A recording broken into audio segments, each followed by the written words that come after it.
We have Shola Rogers in the studio. Shola, good morning. It's good to have you here. Good morning, guys. It's always a pleasure to be here. Okay, now let's hit it. We're starting with the D Tigers. Today they will be facing DR Congo. DR Congo were able to beat Cape Verde by 76 to, what's the scoreline now? 78-46. Now the quarterfinals all set. So for D Tigers, it's going to be, will it be another crushing? Because I think it's going to be another rocking. Another mauling.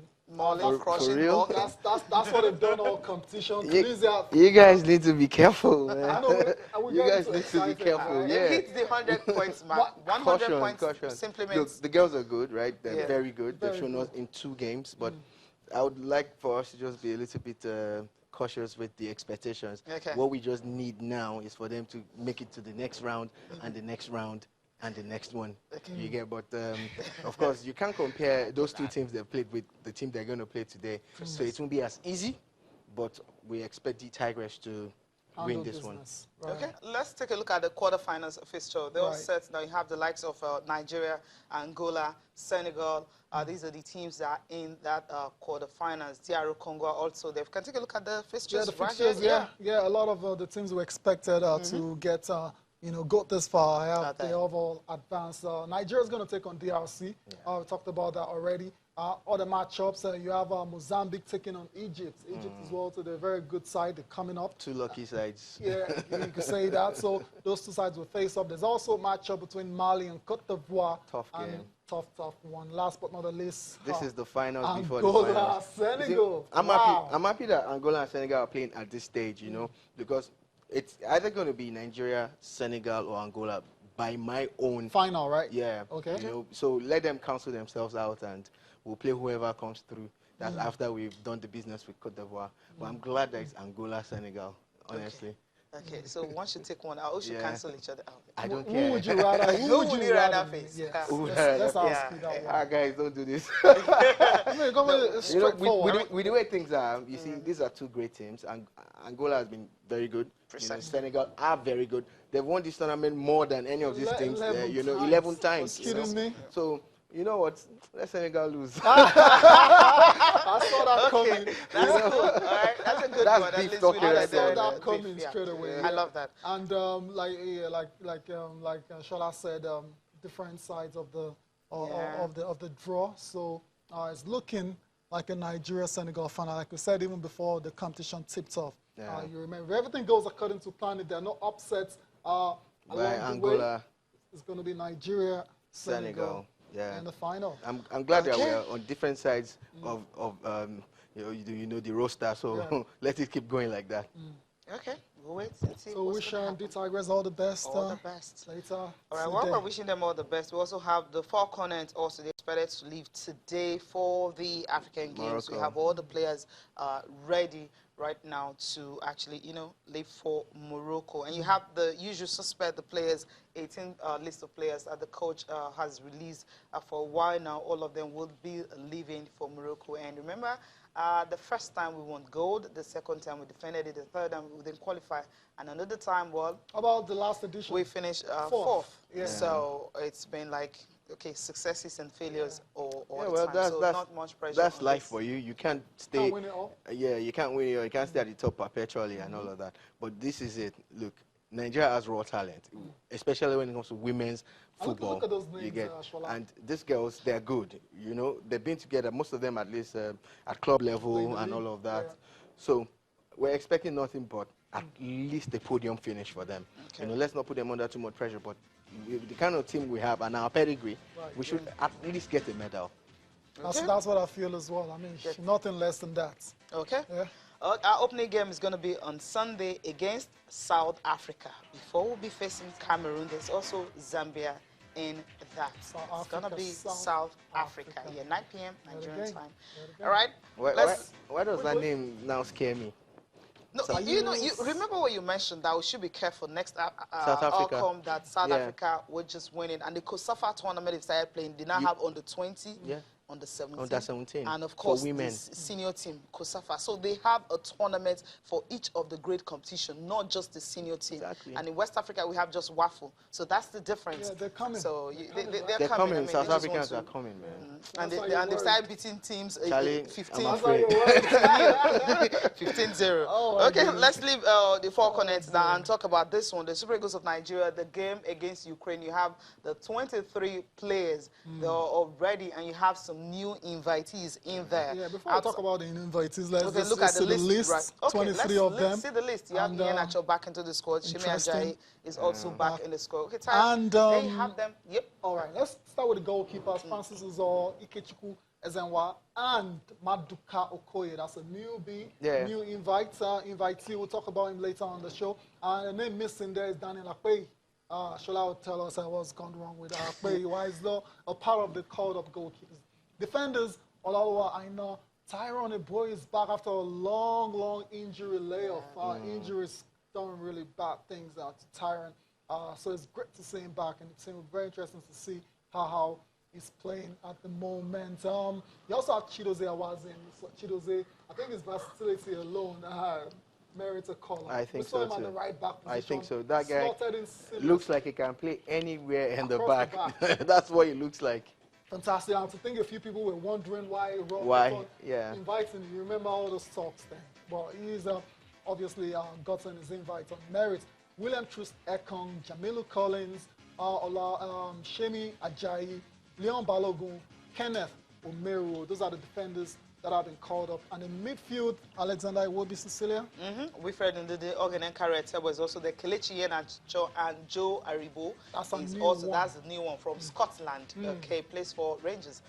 We have all the players. The forwards, of course, is led by no other than Ahmed Musa, Victor Osimhen, there, Moses Simon, Henry Yekuru, Samuel Kalu, Paul Onuachu, and Samuel Chukwueze. We know all these ones, right? Precisely. But we don't know two. Yeah. No, two players we're going to be looking at this morning, starting with Maduka Okoye. We had him on the show some time ago and all that when he was really willing that he wants to, play for the Super Eagles of Nigeria. I mean, so he's been invited now. We'll see. He mentioned the fact that we didn't have Daniel Akpe. Is it because he's lost his #1 spot at KZH because the goalkeeper is back? It's basically because Raw can only invite 3 goalkeepers. Okay. Thank you very much. No, we're not letting you off that easily. But you see, this is Come on. We're waiting for your expertise on this. It looks like people were not impressed with Akpe during the Nations Cup, and that's why he's been dropped. But I would have rather kept him. You get? We do this all the time. You're trying to build something, then somewhere along the line, you get a little bit of criticisms and you just jettison your plans. I would have rather kept him because I felt that he didn't do too badly. And I felt that what happened was that he needed a little bit more cover from his backline, which he didn't get as he should have. But we're quick to criticize and we're quick to throw players away. Look, the worst you would have done is to have invited him for this friendly game. You get that? Let him be in camp with the guys and mix it together and prove himself again. Well, but on the flip side, on the flip side, the coach feels that it's time to give a new person a chance. Now, this is what happens with this kind of invitees. If he comes in and grabs the opportunity with both hands, literally with both hands, game over for anybody else. So, he's a Nigerian. He's entitled to get this chance. He plays professional football, regardless of the league that he plays in, because I've heard all sorts of things. But I always believe in giving people an opportunity. So maybe we're feeling like, oh, Akpe has had this and we're done with him. But I would have still kept him in the team. Worst case scenario. But should we read meanings to this? Don't you think it's just a friendly? So it's not as if we're actually doing away with Daniel Akpe. It's been done away with. Well, Ty, I'm not asking you. Well, the fact that he didn't get an invite, so it's just a friendly. It's just a friendly. But you have Ahmed Musa there. It's just a friendly. You have all these top guys, Victor Osimhen and co, and it's just a friendly. You understand? So if it's just a friendly, invite Daniel Akpe too. But let's not make too much noise about it. That's the real reason is obvious. It has to be because they need to bring in new talent, and Okoye looks like someone that they want to give a chance. So what we should be praying as Nigerians, regardless of who gets invited to the team, is that let this person come and deliver. You see, Okay. we have a goalkeeping crisis. We need to face this head on. Reality, So right? I don't care if he's playing in Division 48. Look, the truth is, if he makes it into the Super Eagles and grabs his opportunity, that might catapult his career to greater heights and get him a bigger club. Shola, quickly, before we go and meet these two new players, that's Joe Aribo, yeah. and Maduka Okoye. Another player who's on the left side is John Ogu. Yeah. Quick one. Well, Ogu needs to sort out his career. I know that he's in between clubs now and everything. So maybe that's why you get. Let's see that how it pans out. Ogu is an integral part of the team. You get, even Integral? if he is, he's been in the Eagles for years. Even if he hasn't played that much. You see, when I say integral, I do not mean he's a part of the starting 11 constantly. But can you mention one Super Eagles team list you have seen in the past 2 years that there's not been a John Ogu on it? It's constant. You get, so he has been part of the team. But if they've dropped him now, and I know that Ogu is trying to get his career sorted out. He left Israel a few weeks ago. So I believe that he should concentrate on that while they play this friendly game. It's not a big deal. Okay. All right, let's move on now. Let's get to meet the two new players. We talked about at the start of the show, Joe Aribo. Let's start with Maduka Okoye, who's a goalkeeper. Plays in Germany for Fortuna Dusseldorf in the 4th tier. And that's what Shola was alluding to the other time. Shola is not really bothered whether he's in the 5th or 6th or 10th tier. He's a goalkeeper. He was born in 1999, August the 28th. So still very young. He's 19 years old. Wow. He will be 20 when he makes his debut. Exactly. 1999. Incredible. You feel so old now, right? Yeah, you know when we were younger, there was this sci-fi Space 1999, and it looked like it was far away. Look at it. I know. He was born in 99. Yeah. And yeah, I was born in Dusseldorf, Germany. Citizenship dual. Nigeria and Germany. And that's quite tall as well, to 197. Yeah, for goalkeeper. You see, this is beautiful. I'm glad that countries like Germany and England are helping us develop our talent. Okay, that's a discussion for another day. Let's move over to the next player right now, the one that another one. Yeah, born in London. Yeah, another one. I mean, that's something they have in common. Yeah, that's something. I think Joe Aribo something else. It's supposed to be Joseph Ayodele or something. It's a very long name, but it's hard to coin the one that they understand. And his profile, Glasgow Rangers. He actually just moved. You know, he used to be at Charlton and all of that. And he's actually. There's this controversy on the move, on the contract stuff and all that. I mean, Charlton are not happy that Rangers are getting him and everything. We're not so bothered about Steven Gerrard really wanted him and he got him. He got him. Midfield, And he's been playing him. He's been playing regularly. Yeah. So he's 23. He's also young. I mean, place of birth, of course, is mentioned earlier. London. To be honest, I'm actually excited that we're giving people like this a chance, because now we're talking merit. Now we're talking about people who can come in and stamp their authority. If these guys come in and do well, people keep saying he's a friendly. Friendly games have thrown up top players for us or for anybody. So if they come in and grab this opportunity with, in his own case, with both feet, anything can happen, man. Okay, now you mentioned something before now that, okay, it's good that they actually producing players for us. But one former Super Eagles goalkeeper is really not happy with that, because he wanted a kind of a transition from the age grade to the Super Eagles of Nigeria. What we're doing right now is like we're looking for players that have been groomed in other climes to actually, you know, help our national team and all that. Well, before asking the question, let's listen to Peter Rufai talking about the transition, lack of transition from the age grade tournament to the senior national team. It's just a pity that the giant of Africa, as we are known, is not able to capitalize on the opportunities before us.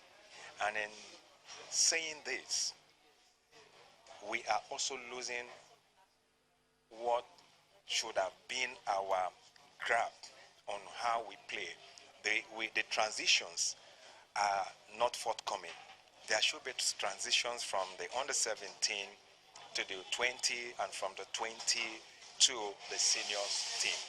This is not forthcoming with a supervision of a system, a structure that ought to be in place to monitor and ensure that the right application is applied to identify the players that goes from the transition stages.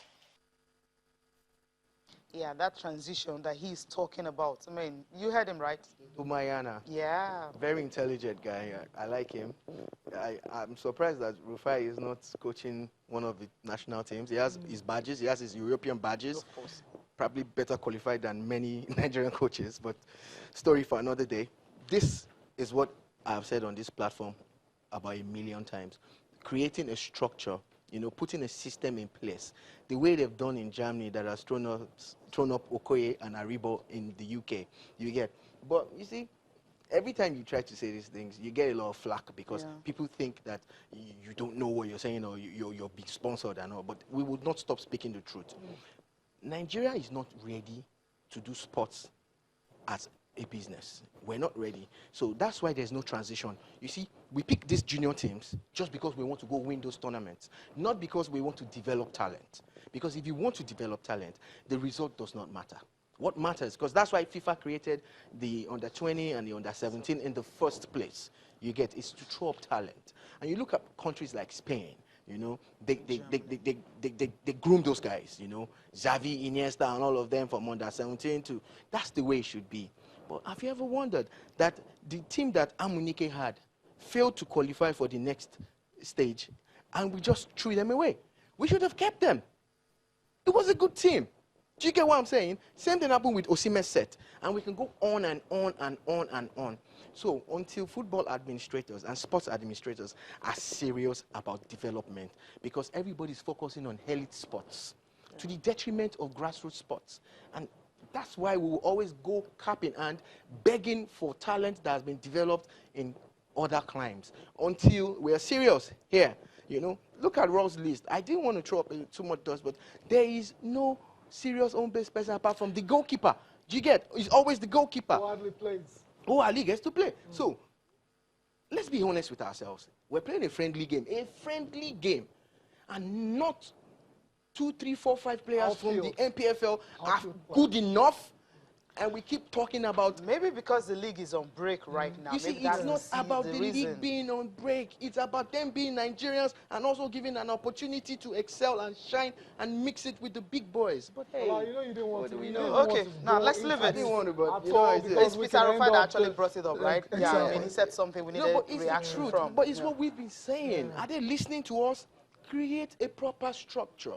You must have a long-term plan. What are your plans for the Super Eagles in the next 10, 12 years? What are your plans for the under-17, the under-13s? You know, it's not just to go play tournaments and bring out big names and bring old people and tell them to change their ages on their passports. Okay. That's not how you develop sports. Okay, so thank you. The discussion will continue tomorrow because we'll still have more of Peter Rufai talking about this issue tomorrow. Now let's switch over to the UEFA Super Cup. Correct. I mean, you said glorified friendly. I don't know why you said that. But then we had to stay awake from 8 p.m. to 11 because it went into penalties, extra time. So Liverpool had to win after Tammy Abraham in Nigeria. But people are saying when you're writing the headlines, just say British Tammy Abraham. 2-2. It was 5-4. It ended on penalties. You watched the game. Is there something, just quickly before we go on a break? Interesting game, good game. I was more impressed with Chelsea's play than Liverpool's play. But I respect the way Liverpool came back into the game, you know.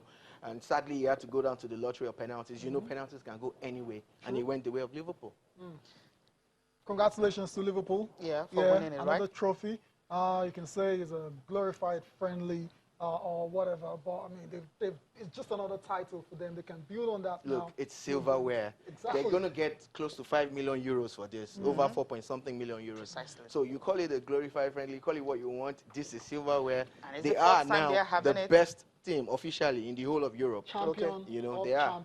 And they're going to go to the Club World Cup, you know. Precisely. Yeah, so... Good to Sadio Mane on target as well, too. African. Yeah, an African scored 2 goals, and that's why it was MVP, man of the match. All right, we need to go on a break now. We'll come back. We should be listening to, first of all, Jurgen Klopp. Yeah.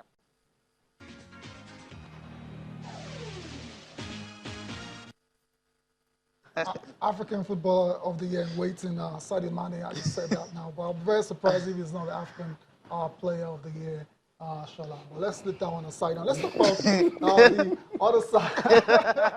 Let's talk about the other side of the blue side. Lampard, I imagine, is not feeling as blue as it felt after that thrashing against United. Right? Yesterday was He's moved very on. He's impressive. moved on. Very impressive, very competitive game. They got behind Liverpool over and over again. They could have won the game if they were more clinical. Yet again, same problem. Same problem, right? But in this particular game, after United's match, Jose talked about how Lampard could have picked a much more experienced side, that probably contributed to the loss. So yesterday, around some changes, Pulisic made his first start. Kante came in for Mason Mount. Barkley was dropped to the bench. Olivier Giroud came in for Tammy Abraham. So a bit of experience came into that tie yesterday, and we saw the impact.